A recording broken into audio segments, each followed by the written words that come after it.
ஹரே கிருஷ்ணா. மோகினி ஏகாதசியோட கதையை பத்தி யுதிஷ்டிரன் கிருஷ்ணர்கிட்ட கேட்கிறான். அதுக்கு கிருஷ்ணர் சொல்றார், ராமச்சந்திரமூர்த்திக்கும் வசிஷ்ட முனிக்கும் இந்த ஏகாதசியை பத்தி ஒரு உரையாடல் நடந்தது, அந்த உரையாடலை நான் உனக்கு சொல்றேன் அப்படின்னு சொல்றார். ராமச்சந்திர பகவான் வசிஷ்ட முனி கிட்ட புலம்புறாராம், இது மாதிரி நான் சீதையை பிரிஞ்சு ரொம்ப கஷ்டப்படுறேன், எனக்கு ரொம்ப துக்கமா இருக்கு, எப்பதான் இந்த கஷ்டத்துக்கு தீர்வு வரும்னு தெரியல, இதுக்கு ஏதாவது வழி சொல்ல முடியுமான்னு வசிஷ்ட முனிட்ட ராமச்சந்திரமூர்த்தி கேட்கிறார்.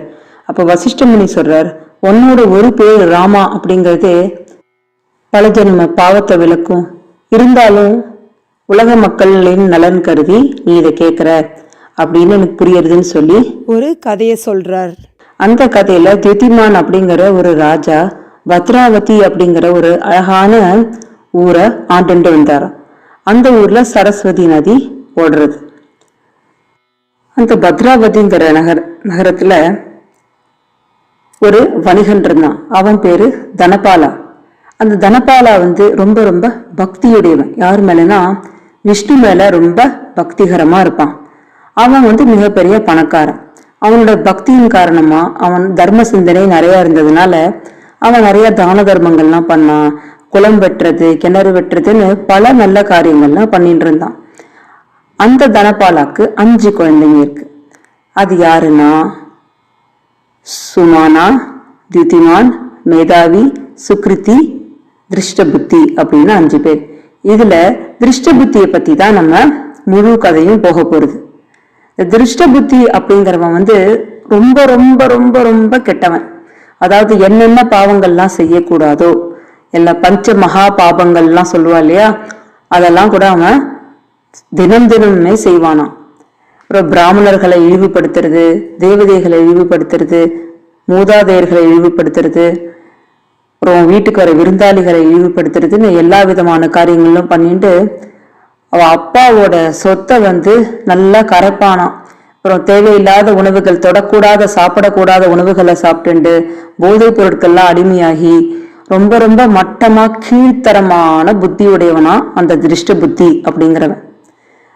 ஒரு நாள் தனபாலாக்கு கோவம் வந்துடுத்து, அவ அப்பாவுக்கு கோவம் வந்துடுத்து. அந்த வணிகனுக்கு கோவம் அவனை வீட்டை விட்டு துரத்தி விட்டார்.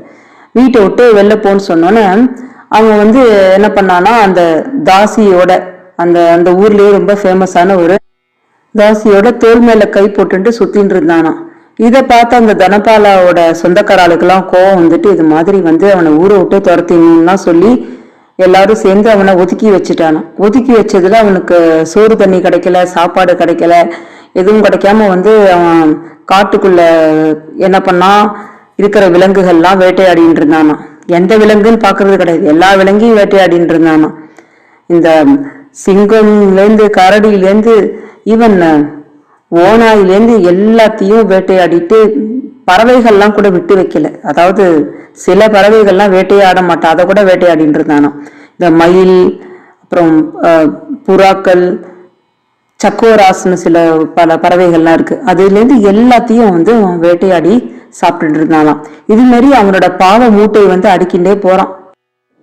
ஏற்கனவே அவன் கணக்கு கடங்காத பாவம் பண்ணியிருக்கான். அதுல இந்த வேட்டையாடுற பாவம் எல்லாம் சேர்ந்து போச்சு. இப்ப அவன் போன ஜென்மத்துல ஏதோ ஒரு கொஞ்சோண்டு புண்ணியம் பண்ணியிருக்கிறதுனால அவன் கண்ணுக்கு ஒரு முனிவருடைய ஆசிரமம் தென்படுறது. அந்த முனிவரோட பேரு கௌண்டின்ய முனி.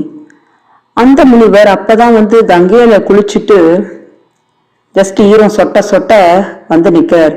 அவர் உடலிலிருந்து கொஞ்சம் தண்ணி இவன் மேல தெளிச்சுடுத்து. அது முனிவர் ரொம்ப பவர்ஃபுல் இல்லையா முனிவர்கள்லாம், அதனால அந்த தண்ணி பட்டதுனால அவனுக்கு தெளிவு வந்துருது, புத்தி தெளிஞ்சிருது.